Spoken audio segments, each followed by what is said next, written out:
Panguni Uthiram start ஆகிடுச்சு. எங்கள் குலதெய்வத்துக்கு இல்லை, எல்லாரோட குலதெய்வத்துக்குமே இந்த பங்குனி உத்திரம் முருகப்பெருமானுக்கு சிவபெருமானுக்கு இந்த பங்குனி உத்திரம் உரிய நாளுன்னே சொல்லலாம் இல்லையா?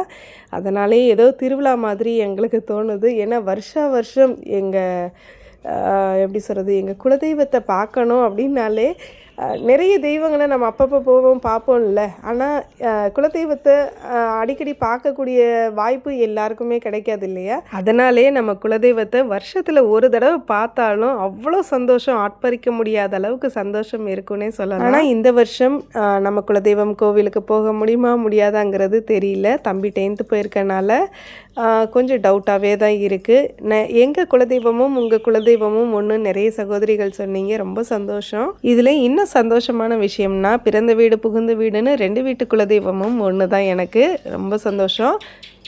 அப்புறம் உங்கள் பிளெஸ்ஸிங்ஸால் இன்றைக்கி நல்லா இருக்கேன், உடம்பு பெட்டராக இருக்குது. எனக்கு ஜலதோஷம்னு ஒன்று பிடிச்சிட்டா மெடிக்கலை தேடி ஓட மாட்டேன். என்கிட்ட இருக்க கற்பூரவல்லி, துளசி, அதுக்கப்புறமா எனக்கு ரொம்ப பிடிச்ச இந்த இஞ்சி டீ. டெய்லி இந்த இஞ்சி டீ நம்ம வீட்டில் இருந்துக்கிட்டே இருக்கோம்.